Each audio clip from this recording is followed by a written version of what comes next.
আমরা চাই বাংলাদেশকে, এ রাষ্ট্রকে পুনর্গঠন করতে। আমরা চাই জনস্বার্থের পক্ষে নীতি নির্ধারণ করতে।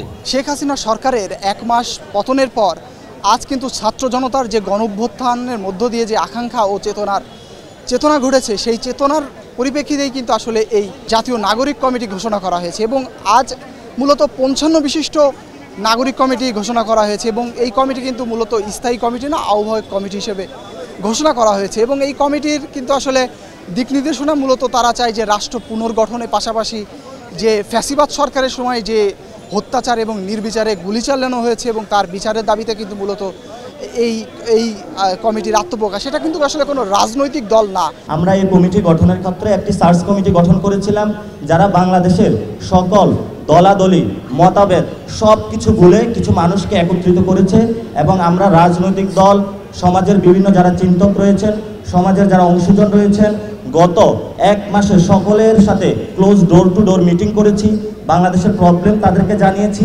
এবং আমরা চাচ্ছি আগামীর বাংলাদেশ তরুণদের হাতে তুলে দিতে। তরুণরা ঐক্যবদ্ধভাবে গণ অভ্যুত্থানের স্পিরিটকে ধারণ করে নতুনভাবে বাংলাদেশটা গঠন করবে। একটা নতুন স্বাধীন দেশ পাইছি আজকে। আবার আমি আপনার জাতীয় নাগরিক কমিটি তো আজকে ফর্ম ফিল আপ করছি। তো আমি ভবিষ্যতে চাই যে একটা খুব সুন্দরভাবে আমরা একটা রাষ্ট্র গঠন করব, যেখানে আমাদের দেখা গেছে দুর্নীতিবাজ, তারপর দেখা গেছে আপনার ফ্যাসিবাদী দল যারা আমাদেরকে কোনো ধরনের যাতে বিশৃঙ্খলা না করতে পারে, ওই দিক নিয়ে আমরা কাজ সামনে দিকে করব।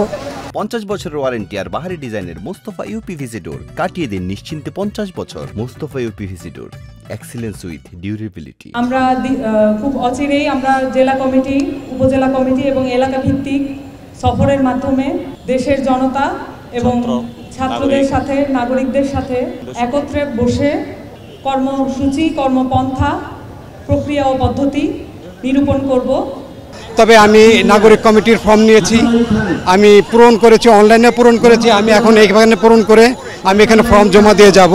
দেখা যাক আগামীতে বাংলাদেশ সন্ত্রাস, দারিদ্র্যমুক্ত এবং চাঁদাবাজ এবং বৈষম্যমুক্ত বাংলাদেশ গড়ার জন্য এই নাগরিক কমিটি ইনশাআল্লাহ খুব সুন্দর ভূমিকা পালন করবে। প্রথমে জাতীয় নাগরিক কমিটিকে আসলে আমি সাধুবাদ জানাই, কারণ দেশের এই ক্রান্তিলগ্ন এবং প্রেক্ষাপটে আমরা চাচ্ছি, এটা আমার ব্যক্তিগত মতামত, আমরা চাচ্ছি না কোনো রাজনৈতিক নেতাকে কুক্ষিগত করে এবং রাজনৈতিক পণ্যে পরিণত করে তারা এককভাবে ক্ষমতাকে কুক্ষিগত করে দেশের একটা অরাজকতা পরিস্থিতি সৃষ্টি করবে। আমরা এই বেজাল থেকে বেরিয়ে সামনের দিকে আমরা অগ্রসর হতে চাই এবং উন্নত একটা বাংলাদেশ চাই।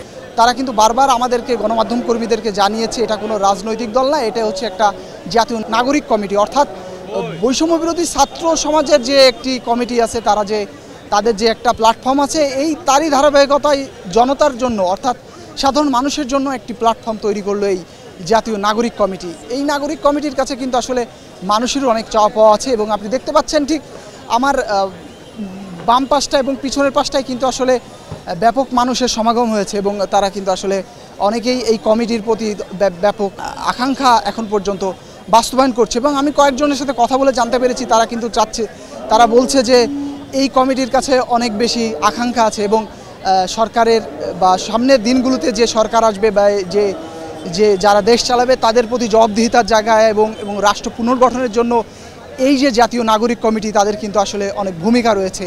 তো আমার কাছে এই ছিল মোটামুটি কেন্দ্রীয় শহীদ মিনার থেকে সর্বশেষ অবস্থা।